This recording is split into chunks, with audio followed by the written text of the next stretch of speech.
On November 7th, 1940, the Tacoma Narrows Bridge, also known as Galloping Gertie, collapsed in Washington. The cause? 40-mile-per-hour wind. No human life was lost in the collapse of this bridge. However, the people of Point Pleasant, West Virginia would not be so lucky. The Silver Bridge was an I-bar chain suspension bridge built in 1928 and named for the color of its aluminum paint. The bridge connected Point Pleasant, West Virginia and Canaga, Ohio over the Ohio River. On December 15th of 1967, the Silver Bridge collapsed while it was full of rush hour traffic, resulting in the deaths of 46 people. 2 of the victims were never found. Investigation of the wreckage pointed to the cause of the collapse being the failure of a single I-bar in a suspension chain, due to a small defect 0.1 inch deep. Analysis showed that the bridge was carrying much heavier loads than it had originally been designed for, and was poorly maintained. In September 11th, 2001, when the World Trade Center went down, a photographer caught a flying humanoid flying away from the building right before it collapsed. And in 2003, a black figure with wings was caught perched upon a bridge in West Virginia. And in Greenup County, Kentucky, there were sightings of a moth-like creature along with a mysterious footprint that was found. So what does all these have to do with Point Pleasant, West Virginia? We are in Point Pleasant, West Virginia. This creature was spotted back in 1966. So tonight, me and my crew are going to investigate it to find out if the legend is true. So let's go find out what we can come up with.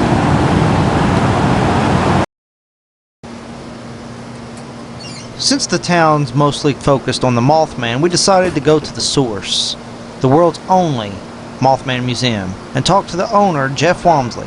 See if we can get any clues into what happened between November of 1966 and December of 1967 when the Mothman sightings took place.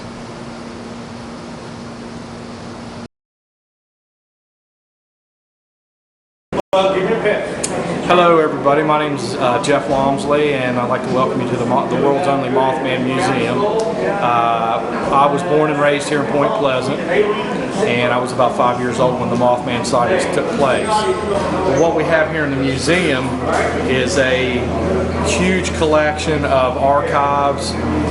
We got everything from rare police reports, eyewitness descriptions, eyewitness accounts, and we have a lot of movie props that were donated from the Mothman Prophecies movie that starred Richard Gere. That movie came out in 2002. So we have a huge selection of movie props.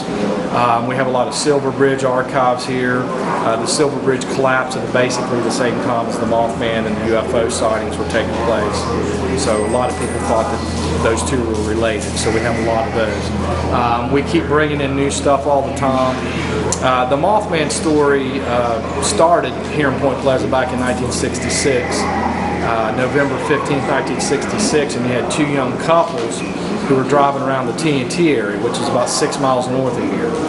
That was an old vacant area that was used during World War II to manufacture bombs and explosives for World War II. But in the 60s, that's where a lot of the kids would go run around and drag race and get together with their friends and stuff. About 11 o'clock that night, they came across what they claimed was a 6 to 7 foot tall creature with wings, 10 to 12 foot wingspan, and glowing red eyes. That sparked a year and a half of about 100 reported sightings. A lot of people didn't know what these people were seeing up there. They thought it was somehow related to the UFO sightings. But some people thought maybe it was just a big sandhill crane or a turkey vulture. some kind of a large bird of some sort.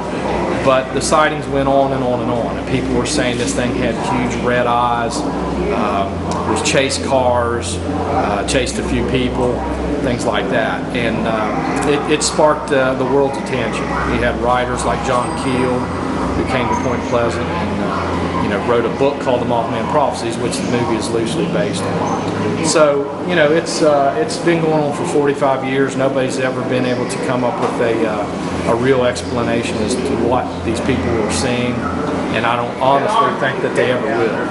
So that's the beauty of the whole Mothman story. Everybody has a theory.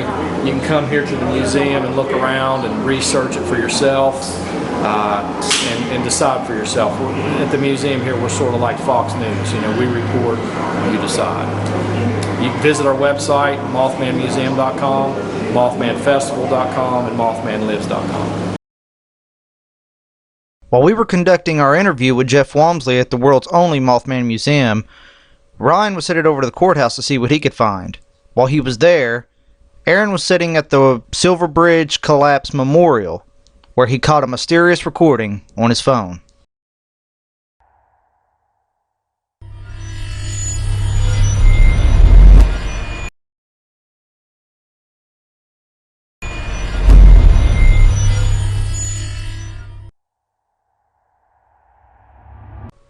While we were conducting our interview with the world's only Mothman Museum owner, Jeff Walmsley, Ryan was at the courthouse trying to figure out some kind of information he can get for the Men in Black.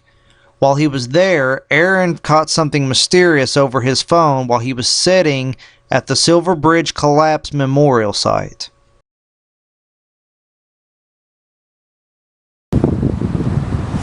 I was sitting right here earlier at the memorial for the Silver Bridge collapse, and I tried to call my buddy Dan Newman, and the phone didn't ring at all, or go to voicemail. It just went straight into this weird voice feedback thing. It's all garbled. As well, Jeremy is down the street at the world's only Mothman Museum, interviewing the founder of the museum. It went on for a minute and a half or so before I hung up. It's pretty weird sounding. To me, it sounded like my speaker is picking up noises I made and the sound of cars passing by and distorting them and playing them back. But it still sounded pretty freaky, like something out of a movie freaky.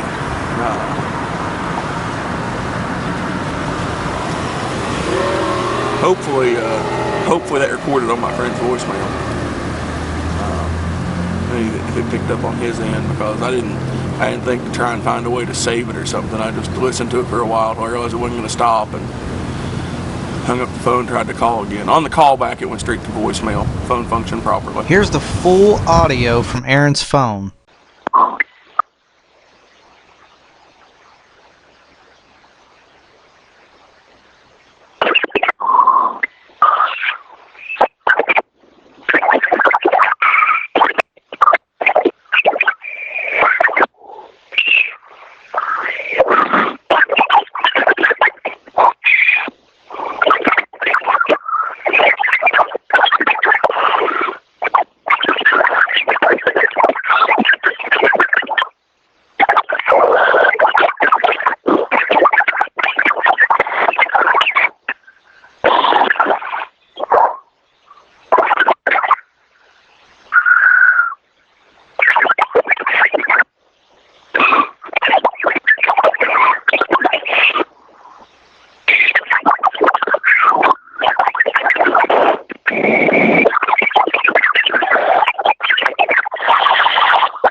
So after being a little creeped out, we decided that we'd go to a nearby restaurant to grab something to eat.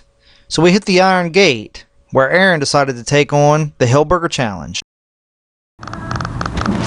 Okay. That's tasty. I told you it was a good burger. Hot? Some bites. I got bites. Wait till it kicks in. Don't kick in at the beginning. Yeah, it's Drink you some more. It's got a building heat to it. It's good. Oh, Aaron Brevard coming at you live from this place. Iron Gate. This is Aaron Brevard coming at you live from Iron Gate in lovely Point Pleasant, West Virginia. I'm doing the Hellburger Challenge. I got 15 minutes to eat this. It's pretty warm. I've already taken a couple bites, as you can see. Alright. So how is it? It's hot. Describe hot. Well, my face is sweating. My mouth is very burning.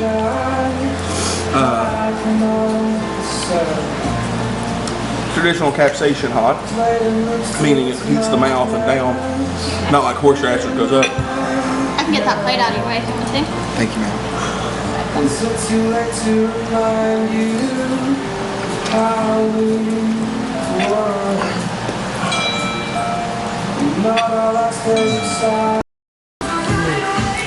So Aaron got the burger down.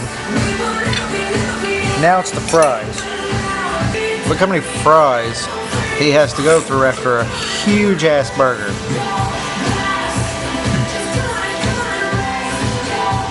Gonna be able to do it? We'll see. It's hot.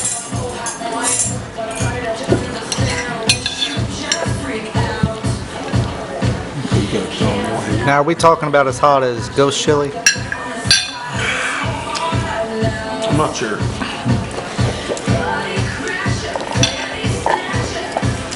Pretty damn hot though, right? Yeah. Aaron's suffering. Yes, Aaron is. He's suffering. So is your face pretty red? Yeah.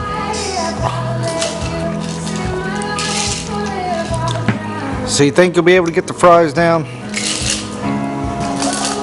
Yeah, he had to eat the whole thing. Now, for this, as he gets his meal, this is the meal or just the sandwich? Maybe eat the fries too. Now, which does he get free? None. If he completes it all, get the whole meal. Get the entree for free. Well, so basically, he gets the entire meal for free if he can complete the challenge. And the challenge consists of eating the Hellburger along with its side dishes. He got the burger down, but he still needs to get through the fries in order to get the burger and the meal for free. And you don't think you can do it, huh? No, I'm done. Defeat accepted. So you couldn't do it, huh? Fries. See how hot they are. They're not too bad. Feel free for everyone. I'm just saying. They really So Aaron was defeated are by hot. the Hellburger. What's your comments on being defeated? I've been beaten before. I'll be beaten again. I couldn't eat them. Dang, they're hot. Try one. Everybody try one. Everybody go. Yeah, you try one. Oh, God. Hit your tongue. Eat that one, Jeremy, if you're not feeling it. Pretty hot. Pretty hot. Actually, it's really hot. I'm feeling it now. What did it get you? Fries. It was really hot. The fries, I couldn't do it. Bravo for Aaron to get as far as he did.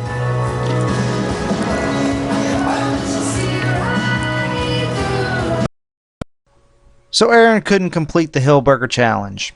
and was defeated. And if you're ever in Point Pleasant, West Virginia, stop by the Iron Gate and take the Hellburger Challenge yourself. We heard about this skull they had at a place called Emma's Galley. Supposedly, this skull belonged to the Mothman. So after we fed our stomachs at the Iron Gate, we headed over to Emma's Galley to find out what the backstory on this skull was supposed to be. I'm Amanda Simpkins. I'm from Point Pleasant, and allegedly there's a story behind this skull. Supposedly a man shot it years ago, the Mothman, supposedly. He shot the Mothman and was afraid with the publicity it was getting and what would be done to him for shooting the Mothman, and so allegedly he took and buried it, and some odd years later went back and dug it back up and brought it to, somehow Mr. Fetty got a hold of it and brought it into us. Now, supposedly this was the Mothman skull. There's been numerous sightings years and years ago of the Mothman over in the TNT area. They say right before the Silver Bridge fell, that he was seen sitting on the bridge right as it went to fall. Supposedly a truck driver was coming down over the bridge and had seen him right before it had failed. That it is possibly a giant snake or even a sea turtle. There are some similarities, but not with the way that the skull bulges at the top. And there's the back of it, and you can see the way that the spinal cord comes out here. Let me get that out of there.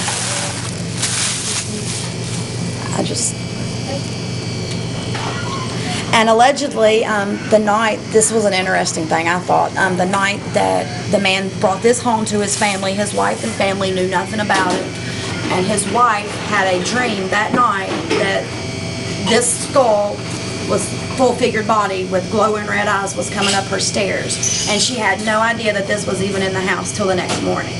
She started telling her husband about it, and he brought out the skull, and she was like, that's exactly what I seen.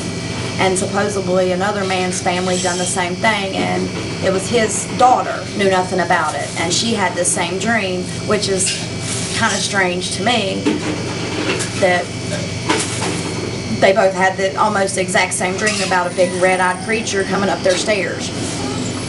My theory with the Mothman is, if he's real, that he's just a warning mechanism. He lets people know when, tragedies are about to happen. I've read it in books and articles that he was seen right before tsunamis and earthquakes and right before big tragedies and that sort of thing. I do not think he's out to hurt anybody. I do not think he is out to kill anybody.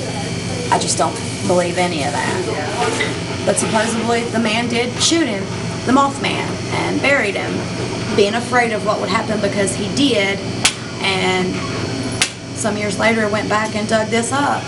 But there was no other bones at the time. They don't know if they were scattered or just over time. Nobody knows where the rest of it is. We heard about a little shop on the corner that could possibly give us information that would tie the Mothman legend and the cornstalk legend together. Also, there was supposed to have been some proof that cornstalk or some Indian legend may actually exist. Well, we got one day when Dad first opened the store, we went out to the TNT area. At that time, you were still allowed to go out there. It was before the explosion. And we were taking photographs. And when I got home and uploaded the photographs to the computer, you could see this orb above my wife's head. Now, Chip Coffey claims that it's an Indian chieftain by the name of Chihuahua. He was supposedly a sub-chieftain to Chief Cornstalk and an eagle dancer for the Shawnee. That area out there is built on 3 Shawnee Indian burial grounds. That's where they mainly seen the Mothman, was in that vicinity out there. It was a top secret military installation. They've closed it down since then. Some people think that it may have to do with that. Some people think that the Mothman might well be associated with the UFOs and stuff that were here at the time. Some people believe that it may have been something that was created by the chemicals and stuff that they used out there. The Mothman was here for 13 months. The Men in Black were here for 13 months. UFOs were here for 13 months. The day the bridge fell, there was a lot of UFO activity leaving the TNT area. After that day, the sightings of the Mothman and everything ceased. Mary Hire, a lot of people wonder about the Men in Black. Mary Hire, who was a newspaper reporter from the Athens Messenger, was threatened not to write any stories about the UFO sightings or the Mothman by these Men in Black. She was actually afraid of these Men in Black. And my understanding is even Mr. Keel, was personally told not to write anything about these, even though he was a UFO investigator. A lot of people that normally would have been on that bridge that night, for one reason or another, were waylaid and they weren't on the bridge. There were 46 people that died, and it's my understanding 2 bodies were never recovered.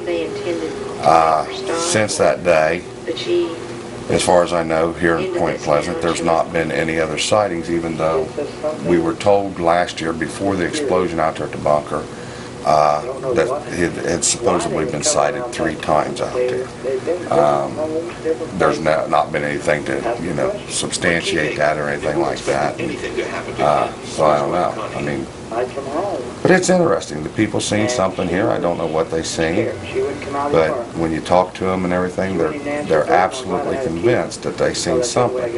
Some of the people, well, a couple of the people that had seen the drawing we have there on the wall that was done from the picture of this orb, claim that drawing on the wall comes the closest to what they seen out there that night.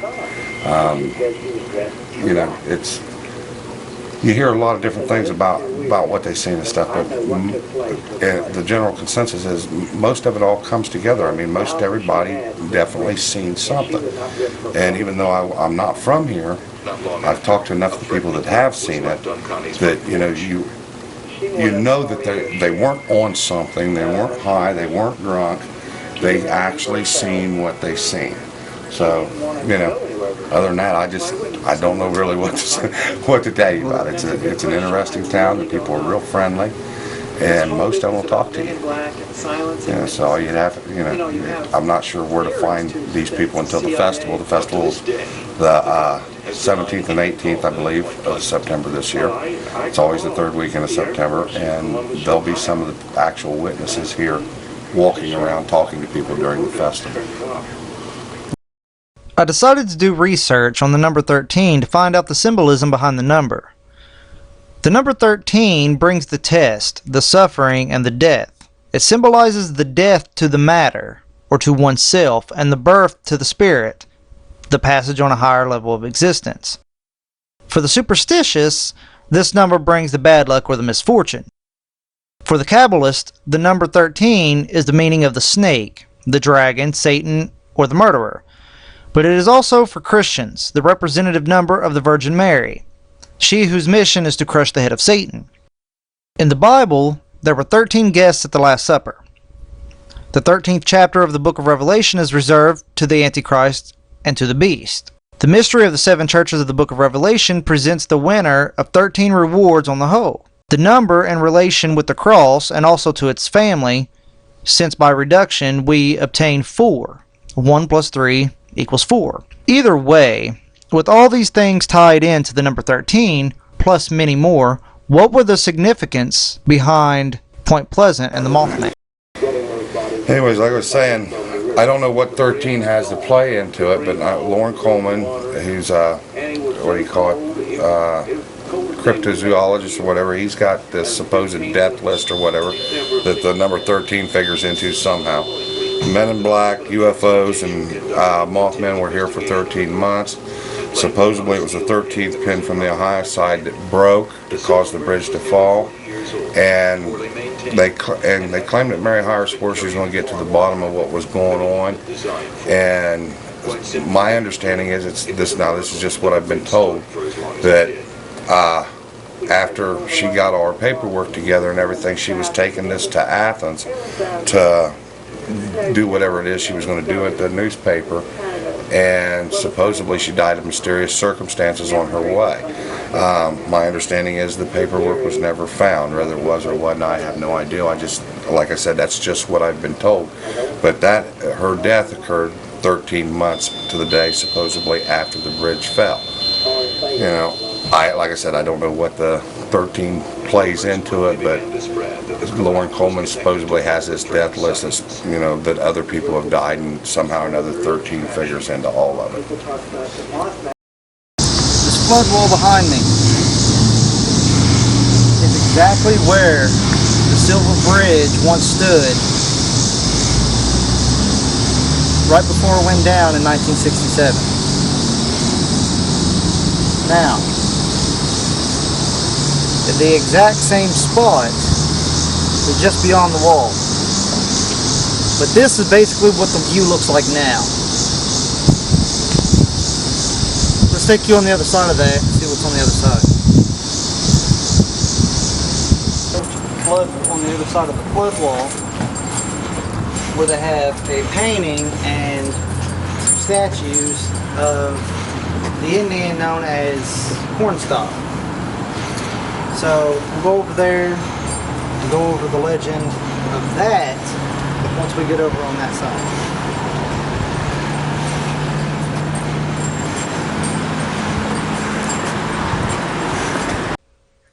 Once we got on the other side of the wall, there was no remnants of the Silver Bridge left at all. We did find the statues of Cornstalk and General Andrew Lewis, and the entire Cornstalk legend painted on the flood wall.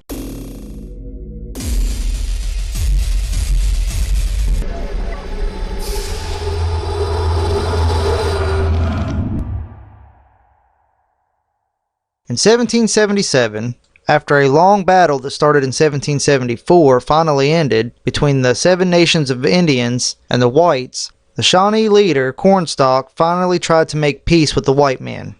So Cornstalk and Red Hawk, a Delaware chief, went to the fort on November 7th to try to make peace. Cornstalk told Captain Arbuckle, who commanded the garrison, that he was opposed to war with the colonists, but that only he and his tribe were holding back from joining on the side of the British. He was afraid that he would be forced to go along by the rest of the Confederacy. When he admitted to Arbuckle that he would allow his men to fight if the other tribes did, Cornstalk, Red Hawk, and another Indian were taken as hostages. The Americans believed that they could use him to keep the other tribes from attacking. They forced the Native Americans into a standoff, for none of them wanted to risk the life of their leader. Cornstalk's name not only stuck fear into the hearts of the white settlers up and down the frontier, but it also garnered respect from the other Indian tribes. He was gifted with great oratory skills, fighting ability, and military genius. In fact, it was said that when his fighting tactics were adopted by the Americans, they were able to defeat the British in a number of battles where they had been both outnumbered and outgunned. Although taken as a hostage, Cornstalk and the other Indians were treated well and were given comfortable quarters, leading many to wonder if the chief's hostage status may have been voluntary in the beginning. Cornstalk even assisted his captors in plotting maps of the Ohio River Valley during his imprisonment. On November 9th, Cornstalk's son came to the fort to see his father, and he was also detained. The following day, gunfire was heard from outside the walls of the fort, coming from the direction of the Kanawha River. When men went out to investigate, they discovered that 2 soldiers who had left the stockade to hunt deer had been ambushed by Indians. One of them had escaped, but the other man had been killed. When his bloody corpse was returned to the fort, the soldiers in the garrison were enraged. Acting against orders, they broke into the quarters where Cornstalk and the other Indians were being held. Even though the men had nothing to do with the crime, they decided to execute the prisoners as revenge. As the soldiers burst through the doorway, Cornstalk rose to meet them. It was said that he stood facing the soldiers with such bravery that they paused momentarily in their attack. It wasn't enough, though, and the soldiers opened fire with their muskets. Red Hawk tried to escape up through the chimney, but they pulled him back down and slaughtered him. Cornstalk's son was shot where he had been sitting on a stool, and the other unknown Indian was strangled to death. As for Cornstalk, he was shot 8 times before he fell to the floor. And as he lay dying in the smoke-filled room, he was said to have pronounced his now legendary curse. The stories say that he looked up to his assassins and spoke to them. I was the borderman's friend. Many times I have saved him and his people from harm. I never warred with you, but only to protect our wigwams and lands. I refused to join your pale-face enemies with the redcoats. I came to the fort as your friend, and you murdered me. You have murdered by my side my young son. For this, may the curse of the Great Spirit rest upon this land. May it be blighted by nature. May it even be blighted in its hopes. May the strength of its peoples be paralyzed by the stain of our blood. He spoke these words, so says the legend, and then he died. The bodies of the other Indians were then taken and dumped into the Kanawha River, but Cornstalk's corpse was buried near the fort on Point Pleasant, overlooking the junction of the Kanawha River and the Ohio River. Here he remained in many years, but he would not rest in peace. In 1794, the town of Point Pleasant was established near the site of the old fort. For many years after, the Indian's grave lay undisturbed, but in 1840 his bones were removed to the grounds of the Mason County Courthouse, where, in 1899, a monument was erected in Cornstalk's memory. In the late 1950s, a new courthouse was built in Point Pleasant, and the chief's remains, which now consisted of 3 teeth and about 15 pieces of bone, were placed in an aluminum box and re-entered in a corner of the town park, next to the grave of a Virginia frontiersman that Cornstalk once fought and later befriended. A 12-foot monument was then erected in his honor. So we headed to the TNT fields. Unfortunately for us, we couldn't go through the entrance. So, over here, we have a sign. The fuck is that, dude?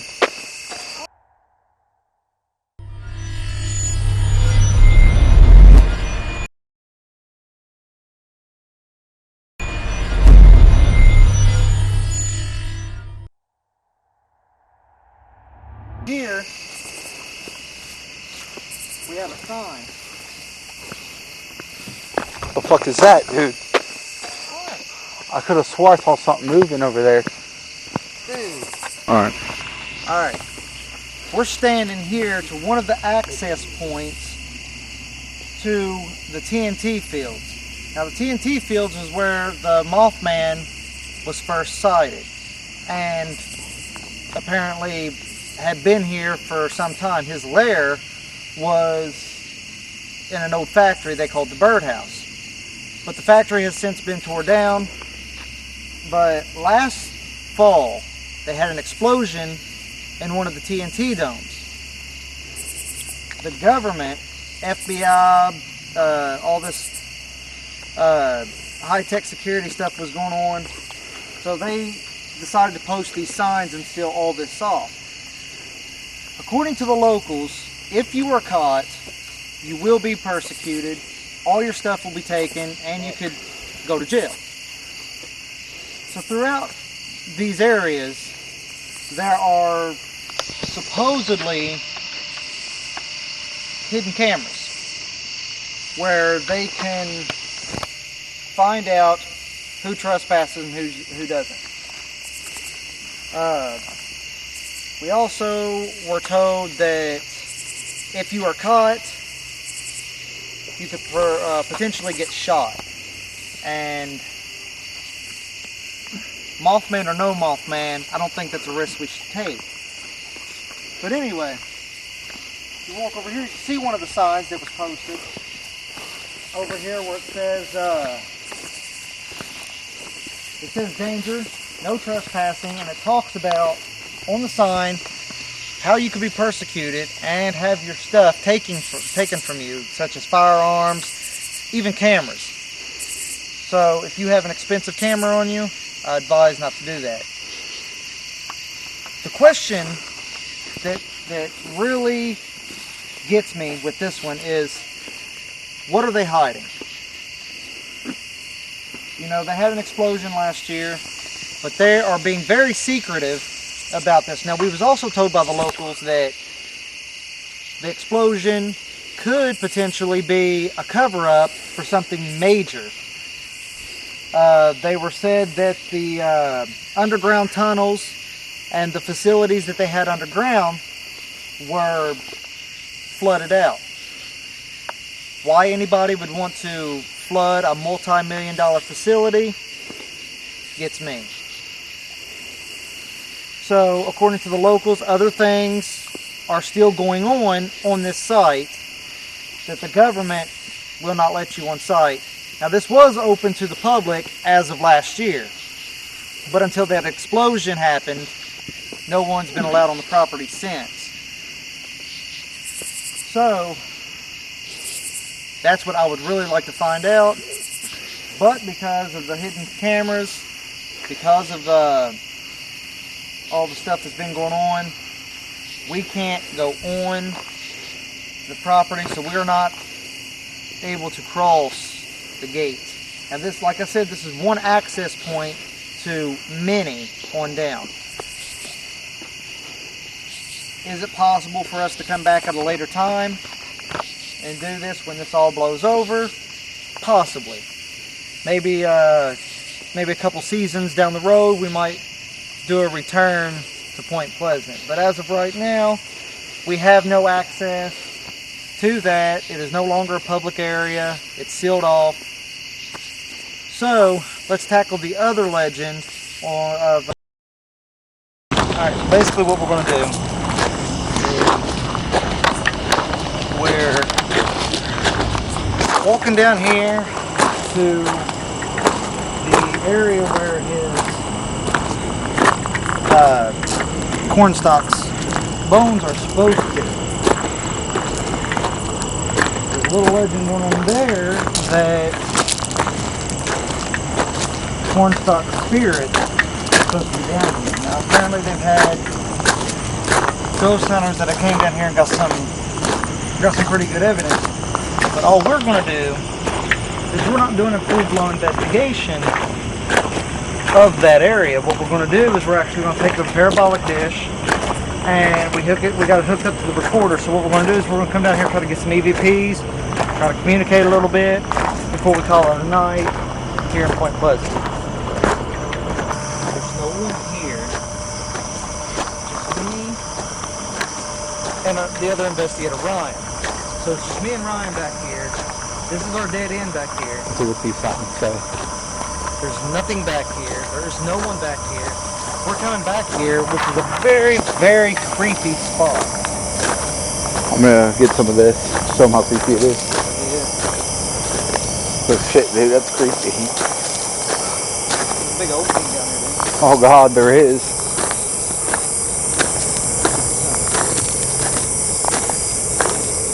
Just say. Monument, man. This has to be it. Battle monument. Welcome to This is a state park. State Park. They're not closed yet. Still got a half hour. But Park ground's closed at 10 p.m. It's not saying exactly where the stuff's at, is it? It's true. But the monument is here. Where at here? I thought this was it right here, or maybe that building. Well, where's this guy's bones? That I don't know. Alright, I'm gonna go ahead and hit record. Okay. Hold on. Wait a minute. Is that an old log cabin house? Yeah, looks like it. Let's try up there. That looks like a monument place.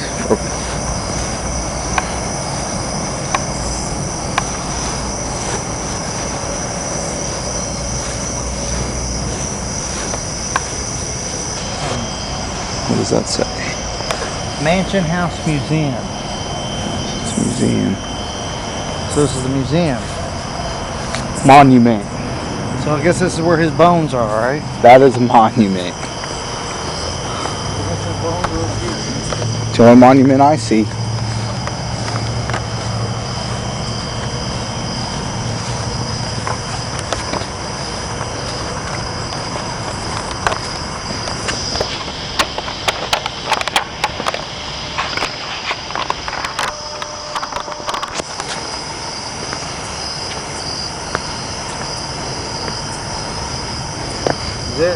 Is Is this it?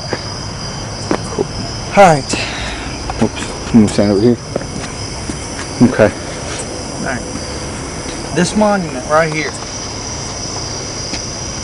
is where his bones are supposed to be, right under this monument. And we know this is the exact spot because there's a bronze plate right here that has a depiction of the war between the whites and the Indians.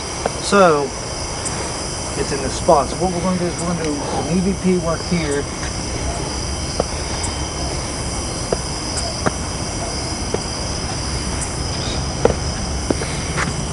Oh shit.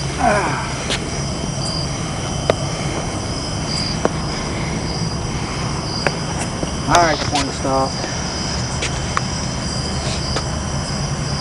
If you're here, talk to us.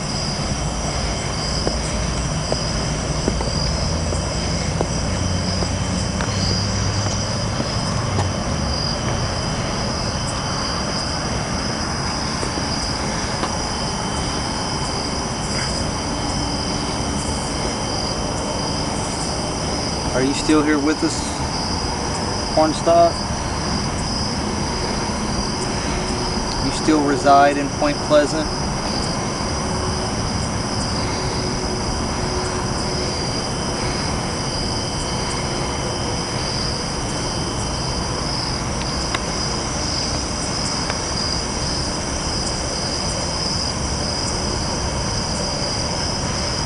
What's your connection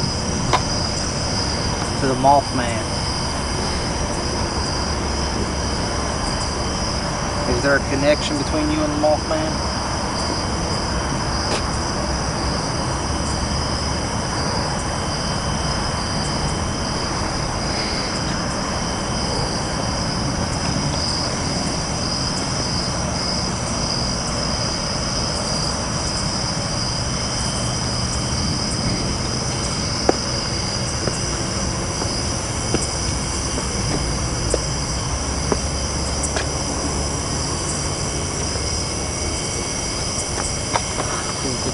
Is the curse still here over Point Pleasant?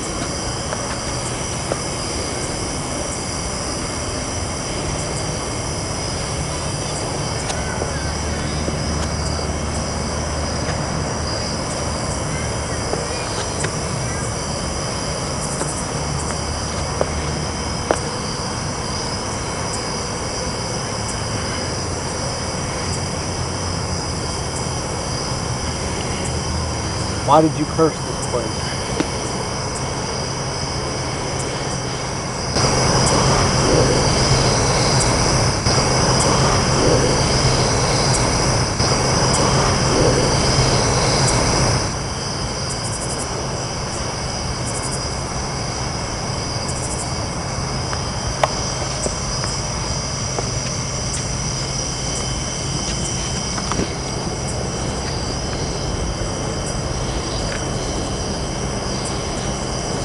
Are you buried under this monument?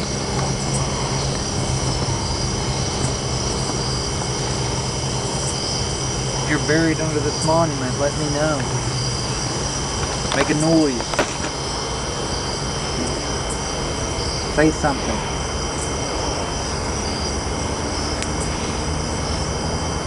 If you don't want me here, make me leave.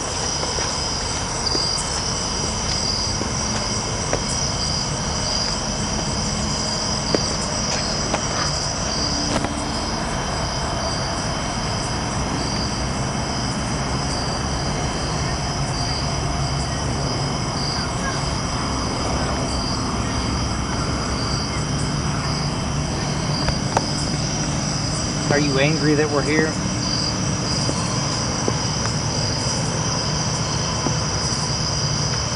Are you angry that the white man took over your land?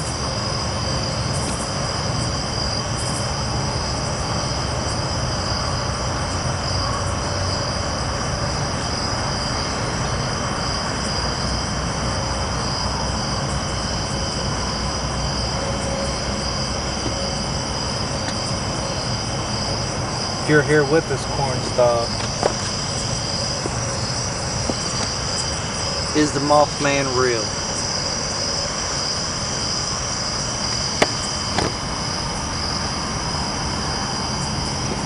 Ask that question one more time since I'm in front of you.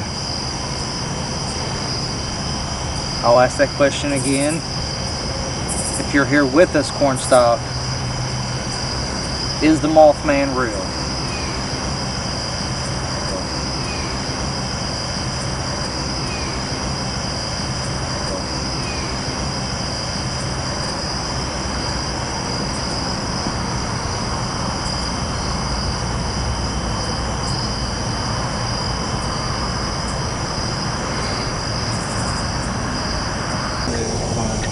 Walk around here again.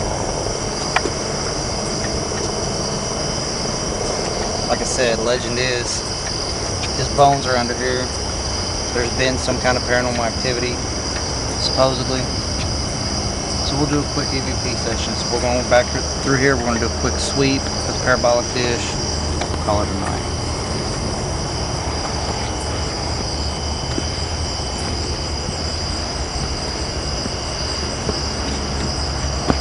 Is that him? Okay.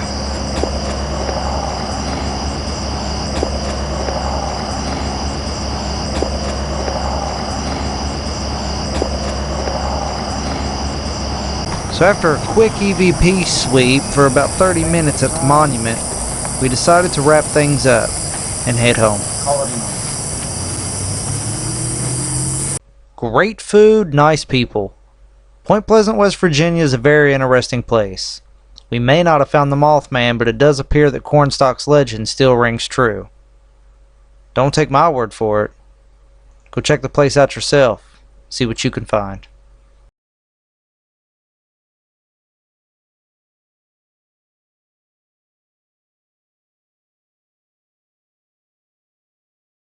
If you have a legend and would like for your town and your legend to be featured on the show, send all information to locallegends@hotmail.com, and you could also have a chance to be interviewed on the show.